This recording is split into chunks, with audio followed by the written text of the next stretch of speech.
we're gonna put this up there. It could still be junk. If this thing is warped like a flying V, she might be going back in the dumpster. All right. What a piece of junk. Hey guys, welcome back to another episode of Dumpster to Dyno. We're going to be finishing up the head today. I think we still got to surface the head, cut the seats on it, and then we get to assemble the head. So that'll be really fun. And in this episode, we did bring back the red injector, so keep your eye out for that. It's really hidden this time, so if you find it, then you're lucky. Is it? Stay tuned, this is a good episode. Let's get after it.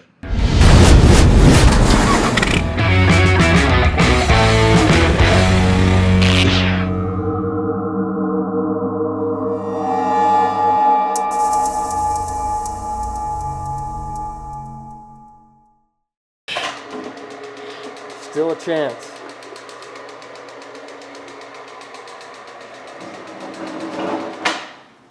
Feels like everything we do has a chance.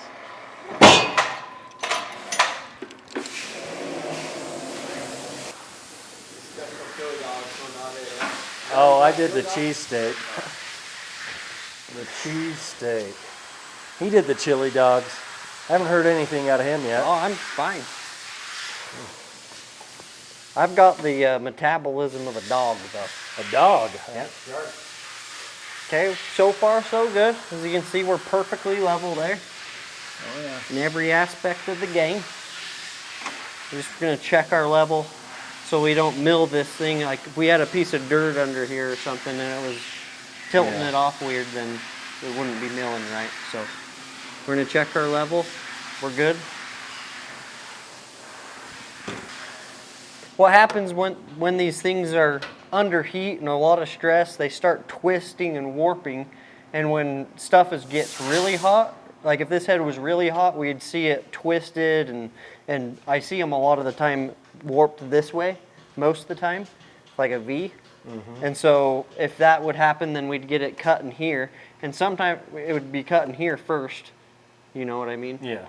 And then sometimes I've had them where they don't clean up within 20 thousandths sometimes. So they're 20 thousandths like that.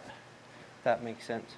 So hopefully it's not that bad because we don't want to take a lot off of it. Yeah. And yeah.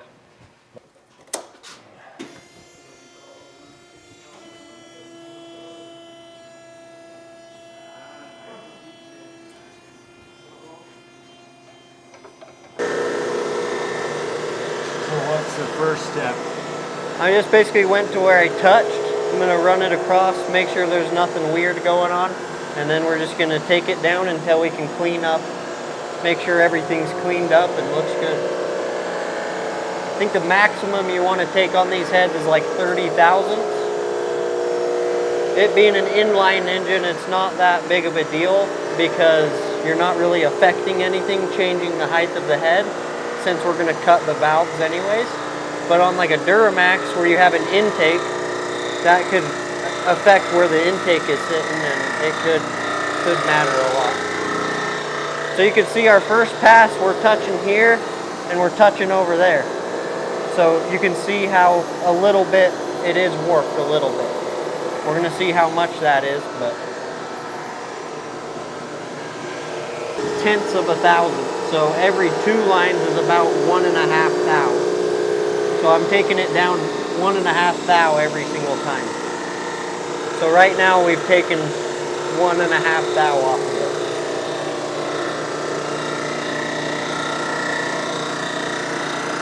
My guess it'll probably clean up between 3 and 5 thousand.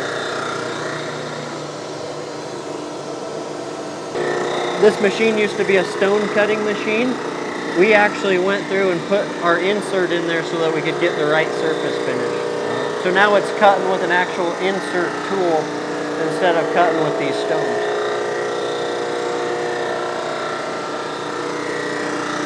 I get a question all the time and people are like, what machine is that? Like, how do you get such good surface finish? And it's because we have custom built stuff to what we need.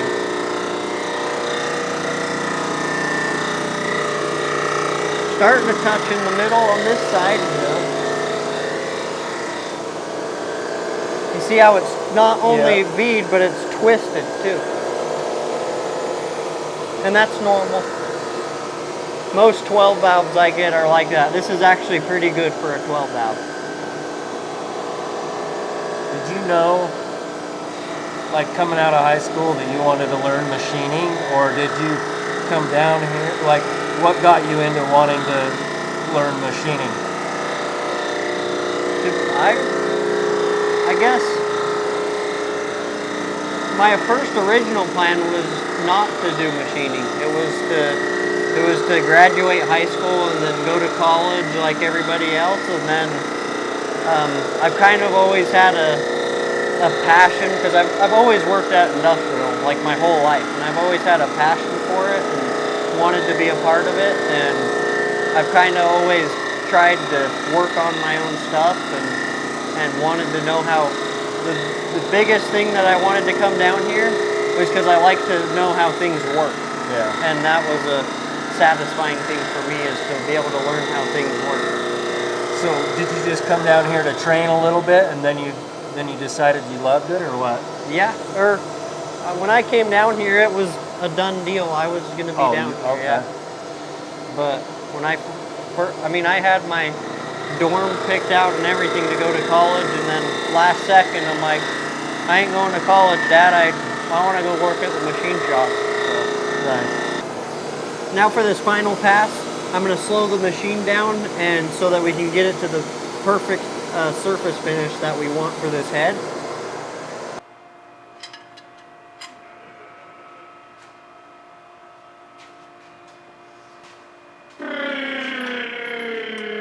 And it's got a crack in it. yeah, Scott, this sucker's junk. Did it pressure test over here? Oh yeah. Fuck, what a shit box. Where's the crack? We gotta I'm find just something kidding. wrong with this It's dumper good. Dyno video. It's good. What'd you say? I just want everybody to be clear that it's not really common that you can pull something out of the dumpster and actually make something out of it. Oh well. Yeah, so don't be snooping around in our dumpster.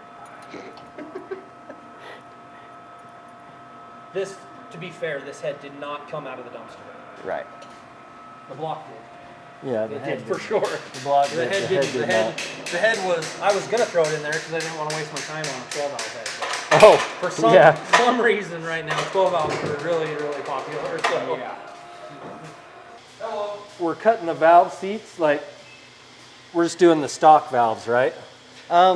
Yeah, we're basically going to do this like a stock plus. So I'll show you what an actual stock valve looks like. This is what a stock valve looks like, and this is the valve we're going to put in there. This is a nitrided valve, so this is going to last a lot longer than this stock one that isn't nitrided. Basically makes this have a really hard surface on here so that it doesn't wear out as easy. And So what does cutting the seat actually do? What do you do exactly? so we're just going to basically go and cut this profile that we have made right here, and it's going to make it so this is an exhaust valve. It's at 45 degrees of an angle. That's what this is at. So we're going to go cut a surface at another 45 degree angle so that this can seal against that, so that your engine can be sealed and it can make power. Okay. A lot of people like to grind the valves, or they have a machine like that and they cut it with a 3-point cutter. But the better in this machine is that we can actually go through here, and you can see that we have 1, 2, 3, 4, 5, 6, 7 different profiles we have on that valve, and where with a 3-point cutter you'd only have 3, and then with a stone you usually only have 1 angle, which having all those profiles, we have a flow bench in there that we go through, and we've tested all these different angles so that the heads flow a lot better, and so it's just a lot better of a thing. And this machine here is the best seat cutting machine you can buy. It makes your life way more easier as a machinist, and it's real good. Cool. All right.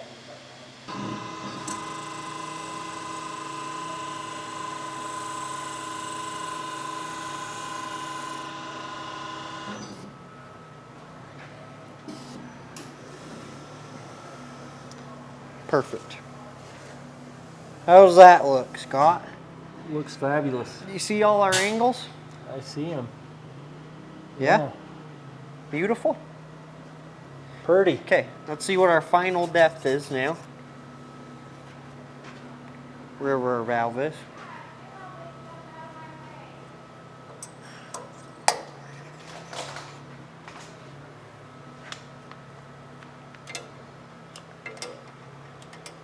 So we're right about 58. So we're about 2 thou under our maximum, which is about perfect. All right. You never want to be too small though. If you're ever under 40, that's when your valves are going to start hitting your pistons. So, I mean, if you were a little bit too deep, you'd be fine and you'd lose a little bit of flow. But if you're ever too shallow, that's when bad stuff happens. That's when valves kiss pistons. Yep, so you don't ever want that to happen. And then another thing we're going to do to make sure our angle is right, really quick.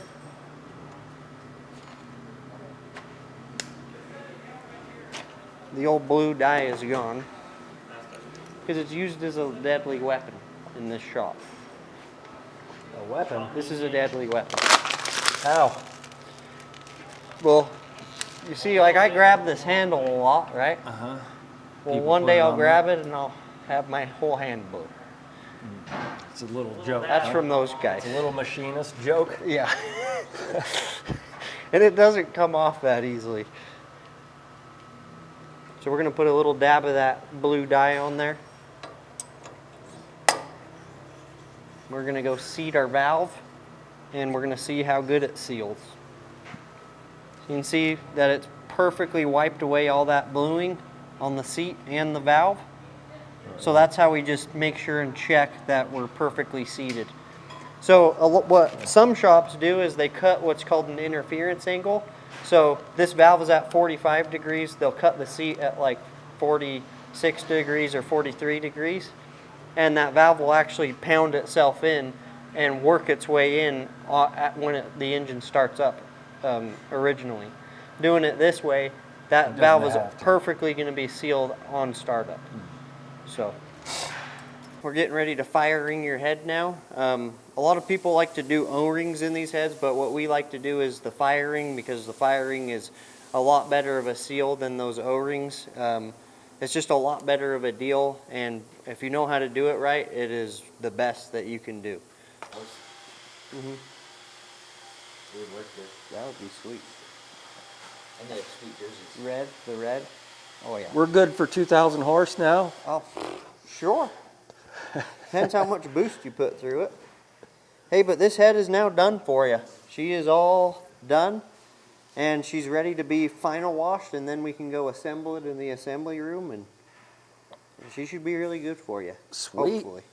Depends what you put it in, though. 'Cause Yeah. we went last night to look at some trucks, right? Yeah. Yeah. Oh yeah. What did you think about those things? I'm excited. They introduced me to this guy named Bill, and Bill happens to be the local 56 Ford expert. Yeah. And has one there for me. So Right. Do you think this will fit in there? An old 12 valve? we'll make it fit. He said he already had the measurements figured out, and he said we would need to scoot the firewall back like 3 inches or something. Perfect. So Yeah. Then you're going to be ready to go down the track. I don't know about that. I just want it to cruise down Main Street, you know. Oh, yeah. That's it. Right, Riley? All right. This sucker's ready. Oh yeah. Yeah, I guess I need to come and see you for I don't know why I didn't. You've been talking about 56 Fords for what, 3 years with us? There's a cab right there. There's a cab there that belongs to a guy down in St. George. Well, I'm going to St. George. They replaced the roof. Yeah. Us building the engine for whatever project he's. Oh, So I'm a computer nerd. I've been on the computer my whole life, but I've been around trucks, and 56 has been my dream truck since I was 8 years old. My brother drew me a picture. I've had it hanging on my wall forever. That's what I've wanted. And my ultimate goal was to build this 12 valve and put it in a 56 Ford. But I don't know how to do any of that stuff, so I've been trying to be like the Apprentice, like, you So know. we've started with getting the motor out of it. The motor actually came out of our dumpster, and we rebuilt it. We got it all apart with Merlin's help. He helped us get it apart. We've gone through all the machine work. We're just finishing it up tomorrow. All the machine work will be done. Then he'll take it up and assemble it. But he's got to start the project. He took Steve Darnell's welding class 2 weeks ago. Yeah, You learned how to. I mean, not that you didn't know No. how to weld, but I like didn't you- know how to weld. I've Yeah. never welded. Yeah. So you I, made. I welded with like 2 times with a Harbor Freight welder before that, and that's it. God. And now you feel pretty confident about welding. I mean, you still got to learn. Yeah, I Yeah. still got to learn. It was just a weekend class, but so I'm going through this whole process of. AI is learning. going to take his job over, so he needs Yeah. to find some trades. Well, you're a computer nerd, I was a butcher, Yeah. literally. Well, who taught you to do To this do stuff? Yeah. Just learned it. Learned on my own. Yeah. He wanted it bad enough. Well, there you go. Yeah, so he just bought this one. We're going to yard that motor out this afternoon and put a 12 valve in it. We got the head out of final wash. And we got here with Stetson, and he's going to show us how to do the final assembly of this thing. What's the next step here, Stetson? What's the next step? Well, we got to flip it over, and we got to brush all the guides out and then oil them up, and we'll get the valves all ready. All right. Where's this brush? Could be right here, old son. Show me what to do. You just brush them out. This just gets all the caustic crap out of them. The caustic crap. Yep. I'm going to take a caustic crap here in a bit. Scott always with the Poop joke.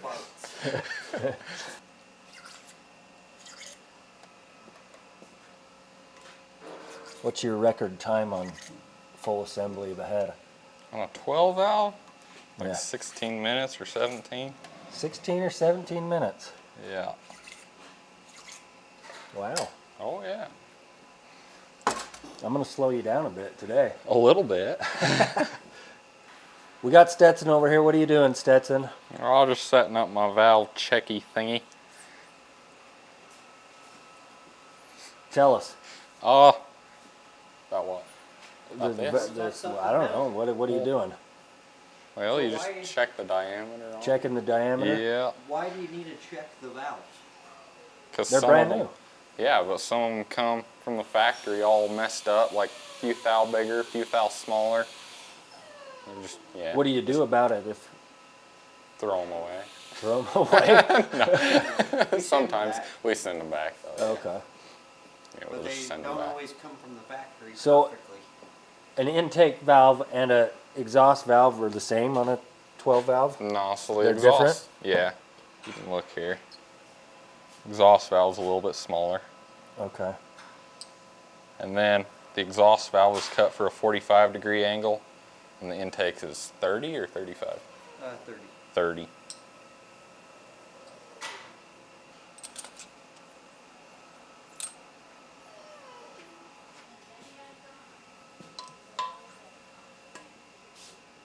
Can I put one in? I don't know, can you? Here, you go for it. Okay. Let me put some in. So which side is which here? I grab them with my right, just in between there. I know, but which ones? Which ones are which here? Well, you just look at the old size here. We got intake, Okay. exhaust. We only got 3 more exhausts. So you Okay. can put those in. So you're doing all the exhausts first? Yep.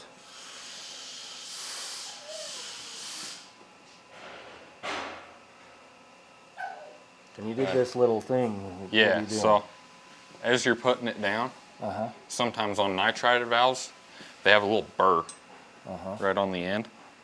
So you just grab it, and you can feel the burr as you move it up and down through the guide. Okay. And if you feel it, you gotta take it, file that little burr off. Okay.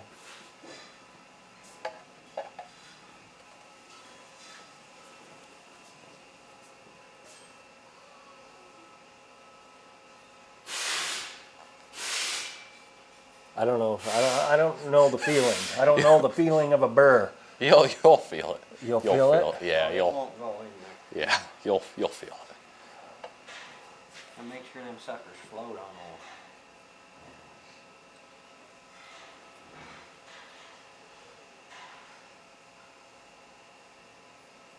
How's that? Is that good? Put out first. Make sure it's out on 0. And we'll just check them all.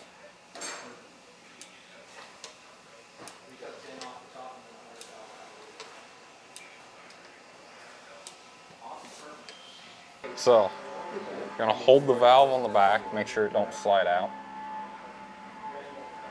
Oh, Perfect. okay. And then you're gonna take your shield protector off and slide that on your next valve. Oh, okay. That's so when it goes through that little groove, it doesn't tear the seal up. Oh, that makes sense. Okay.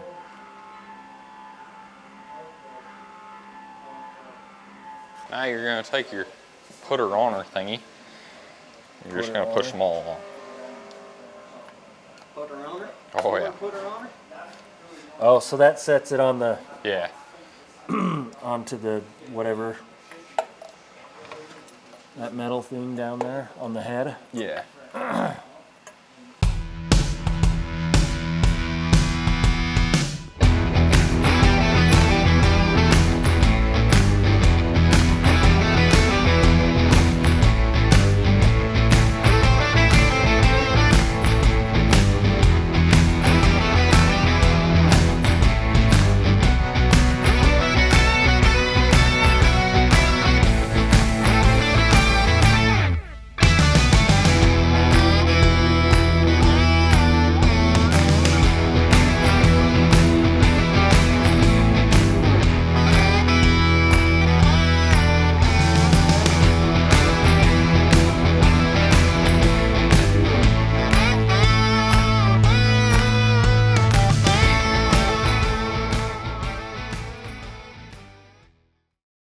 Alright guys, thanks for watching this episode. In the next video, we're actually going to be doing the whole recon process of the piston rods, or Connecting rods. connecting rods, Yeah. not piston rods. Well, they run the pistons. Right, What's yeah. the difference? But, and that's going to be a really good video, so stay tuned for that video, and we'll catch you guys later. Alright, see ya.